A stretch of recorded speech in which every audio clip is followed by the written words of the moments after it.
I'm Justin Davis, and this is Drone Camps RC.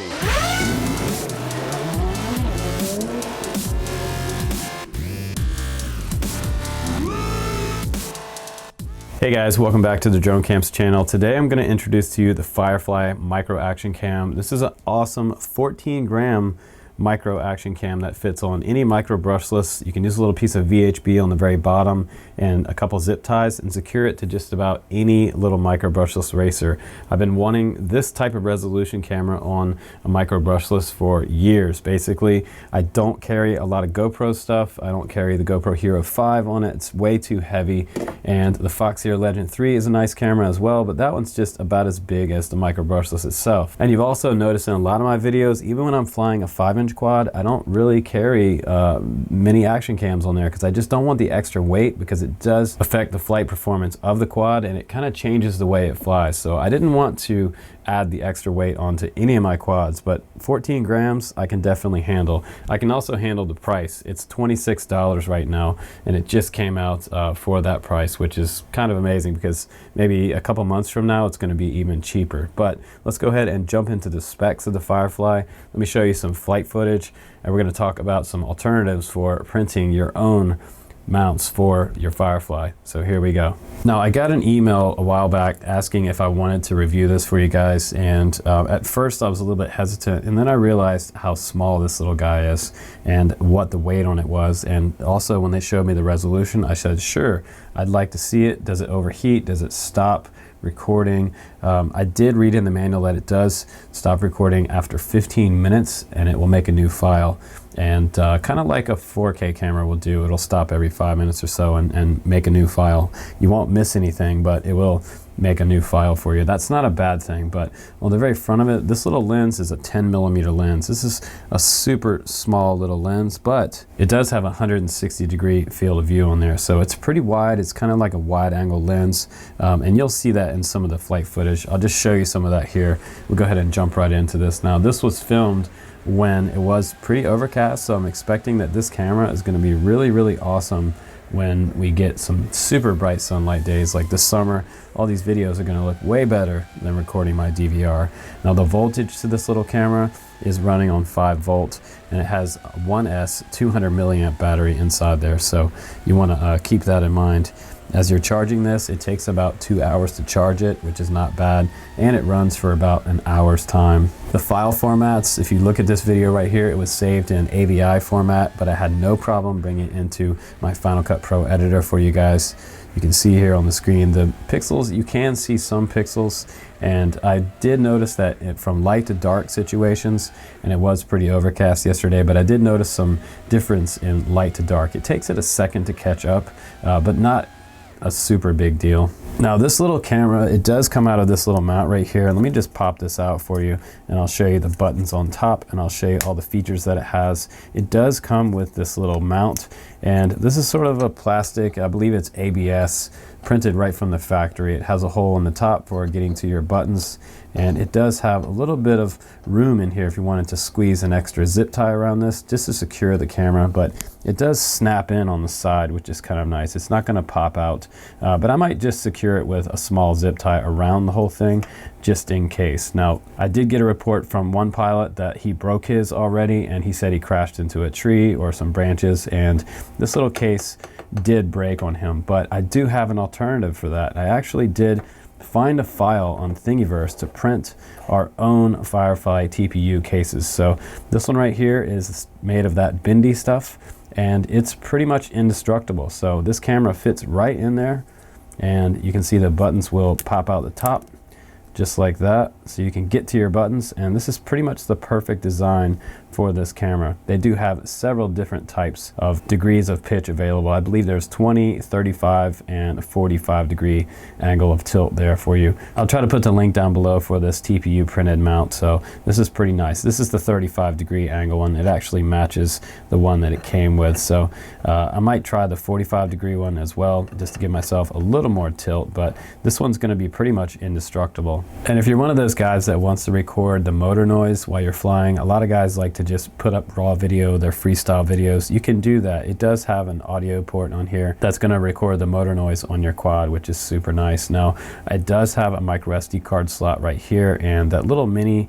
USB port right here for charging it up. It does come with a cable inside the box, and this is the cable. One end is a USB and the other end is that micro USB. So that just plugs in just like this, and you'll see the light start flashing, and when it's all done charging up, the light will go out and you'll have a complete charge. But like I said, that takes about 2 hours. And on the other end of that cable, check this out, a little video out. Now just above that mini USB port, you have a factory reset button. So if you stick something sharp in there, it'll push that little tiny button and reset it back to the factory defaults. Another interesting part of this camera is if you see right here, you can see through there, that's a little spot for a lanyard. If you wanted to run some type of tether over back to your quad and secure this camera to your quad, that way if it comes out of the mount or the mount becomes disconnected, you're not going to lose your camera. It's actually going to have like a little leash port for the back of the camera, which is super nice. If you wanted to run a lanyard around this, also you could probably just put it around your neck if you were hiking, and that way you wouldn't lose this little guy. And by the way, this little micro SD card slot, it supports up to 32 gigabytes. So you can run 8 to 32 gigabyte micro SD cards in there. And it does say you can run a class 4 card in there. I would probably put a class 10 in there, but you can go as low as class 4.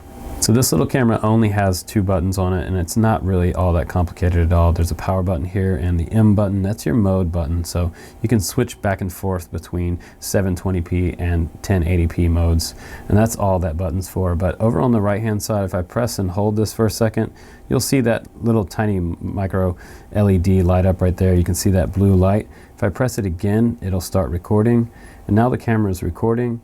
And then when I press stop, when I'm done with my flight, if I press it again, it'll stop recording. If you press and hold the power button for 3 seconds, that will turn the camera off. And the dimensions on this little guy are 24 by 24 by 32 millimeters. So 32 millimeters front to back and 24 from side to side all the way around. And also I wanted to show you guys a close-up of the update firmware procedure on here, and it tells you how to update that. You're just going to go and delete all the files and folders on the SD card. You're going to download the firmware to the SD card and put it on the SD card. And you also want to make sure that this little guy is all the way charged up. It says 50% or more, but I would just give it a full charge before you decide to do a firmware update. But you're going to go to this website, cnfpv.com, for new firmware updates. You download that to your computer and then just drop it on your SD card. You put it back into the camera, and once you do that, it's going to flash, and when the process is finished, it says it's going to stop flashing. So your update will all be done. So let's go ahead and turn on the scale, get the scale zeroed out so you guys can see it, and I'll do a live weigh-in for you. I'll just go ahead and put the camera on there, and we're at 15.5 grams there.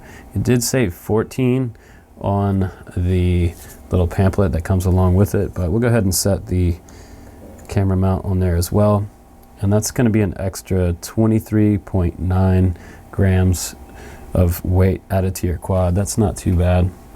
A lot lighter than something like the GoPro or the Foxeer Legend 3. Let's just set the Legend 3 on there, and that's 70.1 grams and very, very heavy. Now the GoPro Hero 5, we'll set that one on there. It's 116.8 grams. That weighs more than some micro brushless quads, which is kind of amazing. So I'll set this on there by itself again, 15.6. Let's go ahead and set that TPU printed mount on there. And that might actually be a little lighter than the other mount that comes along with it, but 24.9 grams for the TPU mount. And I'll just set that other one back on there. 23.9. 23.9 is pretty good for a sport cam, for an action cam. So the TPU mount is just a little heavier at 24.9. I can handle that. So yesterday I flew the Firefly on this quad. This is the Helifar Futon 2, and it's perfect for this particular action cam because it does have a flat top on it.